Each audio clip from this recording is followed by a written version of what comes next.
After planning trips for people and myself, there are a few mistakes I see people making over and over again. Hi, I'm Crystal. I'm a travel advisor with Fora and Chris Joy Travel.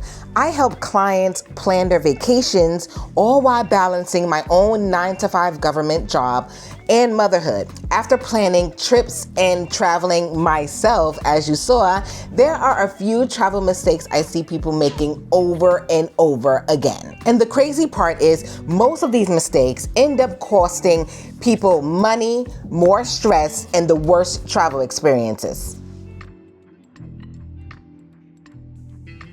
One of the biggest mistakes people make is waiting to book flights.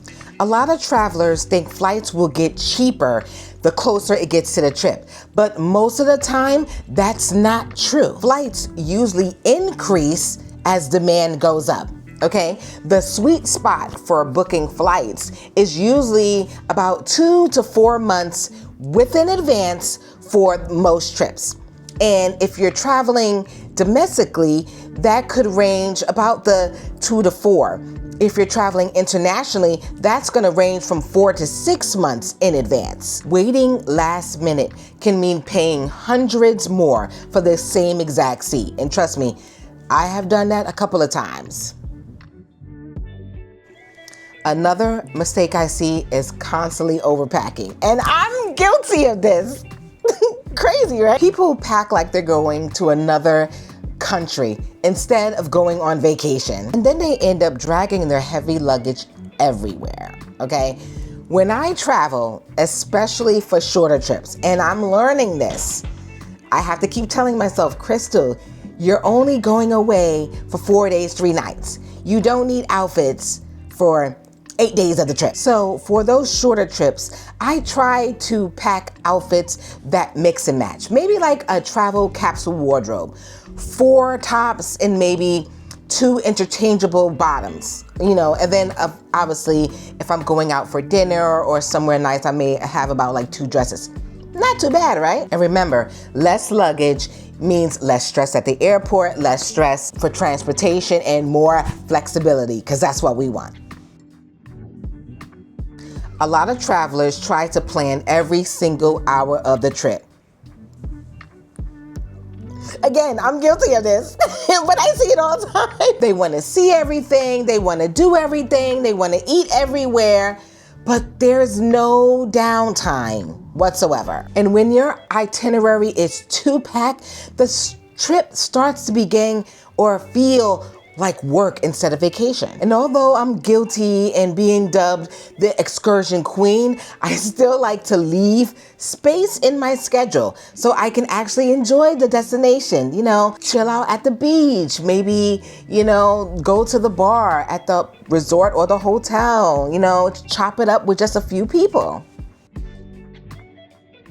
Another mistake is only focusing on flights and hotels, but not budgeting for those experiences. Excursions, tours, good restaurants, and local activities are what really make the trip memorable. If your entire budget goes towards the flight and the hotel, you might arrive at the destination and realize you can't actually enjoy it fully. I always tell my clients, budget for the experience, not just for the transportation. And this last one, it's a big one.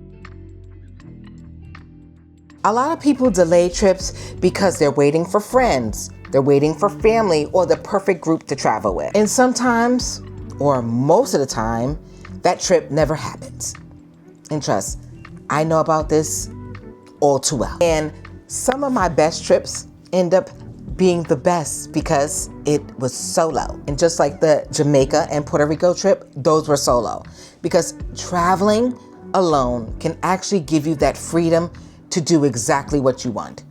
I've been on several girl trips in which I felt kind of guilty because I'm the early riser. I like to get up at 7 a.m., 8 a.m., do some excursions or even, go down to have breakfast, but my girlfriends are still in the bed chilling and sleep. So that does come apart. So when you're going solo, you have the freedom to do whatever you want. You get up and go. If you don't want to do anything, that's also an option too. Traveling doesn't have to be so complicated, and avoiding just a few of these mistakes can make your trips more smoother, less stressful, and a little bit more enjoyable. If you enjoyed this video, make sure that you subscribe, because on this channel, I share my travel diaries, travel tips, and what it actually means to balance real life with travel. And if you want to see my latest trip, check out my Puerto Rico vlog right here. Take care.